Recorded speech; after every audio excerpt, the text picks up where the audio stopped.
So I was in reception with a guy, and then when we came to population, they had scooped them up, the old heads, right? The old heads that were devious and with that fucking unnatural shit, with men and all that shit. And he had lipstick and he was washing the drawers. Yeah. Dude, boy. Yeah. So when stuff like that happens and you see it, do you mind your own business? Mind your own business. When you break out, when they crack, when it used to be manual that they run the thing and they fucking pull the thing and you come out. Now it's electric. They just hit buttons and shit. It's electric. But they let you out for when you come for breakfast, lunch, dinner, and rec.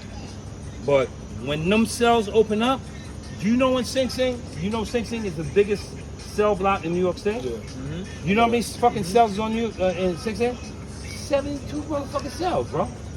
How you gonna have one correction officer at the fucking beginning opening some shit and the back is coming up? So you always look. It would be blood squirting and shit like that. Look, you just fucking go. That shit would be horny now.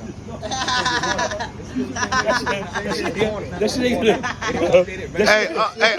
Let me ask you this though. Let me ask you this though. Yeah. Let me ask you this. You told me earlier. Still the same way. Like on the bridge, Right. You told me earlier you had a 79 number. I have a 79 number right now. And I do a lot of interviews with people on YouTube and stuff that've been through the prison system. Right. But not a lot that have a 79 number. So was there a lot of rape going on? Yes. Okay. In the showers, yes. You ever seen somebody get raped? Yes. Right across from me. I'm on my business. I wash my ass and get the fuck out. And what prison was that when that happened? Elmira and Sing Sing.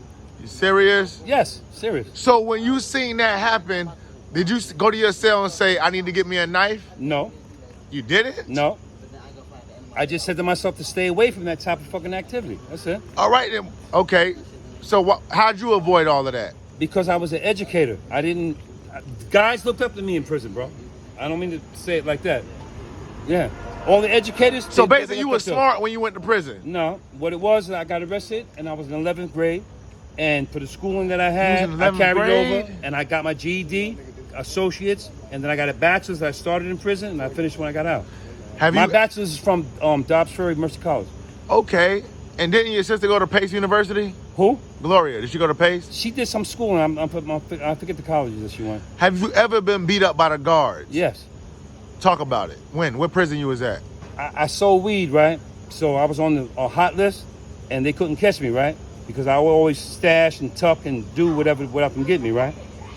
The weed that I was selling was for trailer visit for me and my wife to come up for package and travel money, right?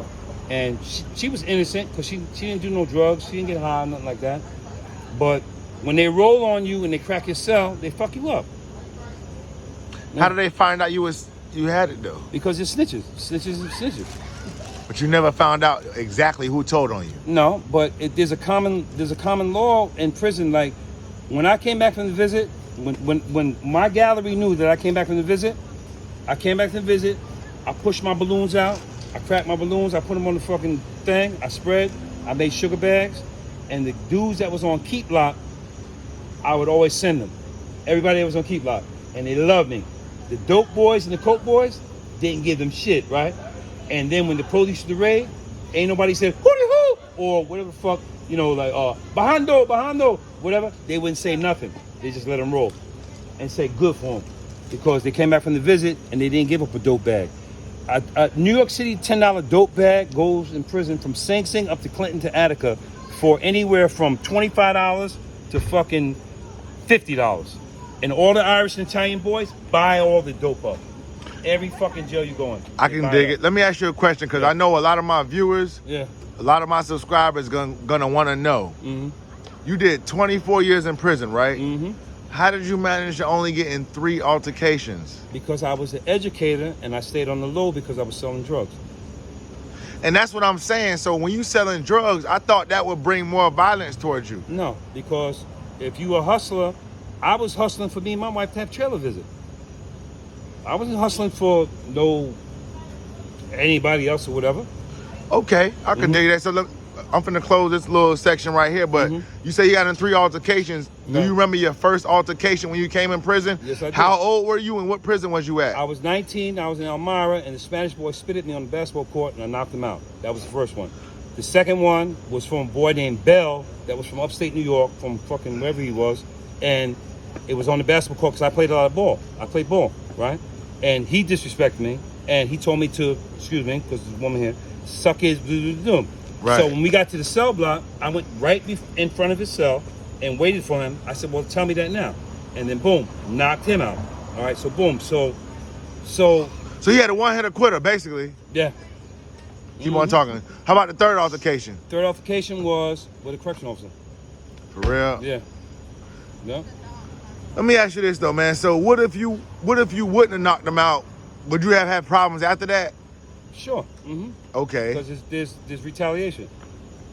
Yeah. So retaliation. after you knocked the dude out, did you guys remain in the same prison? We ran in the same block or whatever, and what it was a stripe for me on my belt that will knock this nigga out and don't ever do that again. It was like it was. So you was able to sleep around him? Yeah, I wasn't nervous. Yeah. You know, like real cats do real things. Like, you know, like I'm not a violent dude, but I'm saying through youth, through Woodfield and going through youth detention, it prepares you for prison. Gotcha. The dudes that don't get that, they lacking. Gotcha. So when you got to fight for your commissary or fight for somebody taking some shit away from you, you slow and you get hemmed up. So you know how to bid? I knew how to navigate, whatever. That makes sense. That makes sense, man. So after everything you went through when you was in prison, and if you had to do it over, would you do anything different? Yes, I would. I wouldn't have gotten high in prison, and I wouldn't have my wife for 14 years bringing me balloons. How was she getting the balloons in? Let's speak about it. She brings it right in her bra. In her bra? They don't check her. They don't check her bra. Well, she's big-breasted, so Sing Sing is black and Spanish officers, so they sleeping. They ain't fucking, you know. All right, go ahead. And it comes in right in the bra. When in the visiting room, when I go to the visiting room, I always had a drink. She bringing fucking vodka for me or Bacardi, and I say, yo, Rob, yo. Hold on. You said vodka or Bacardi? Yeah. The people are gonna want to know. Keep on talking. Okay. Vodka or Bacardi. We clear on that. Right. And it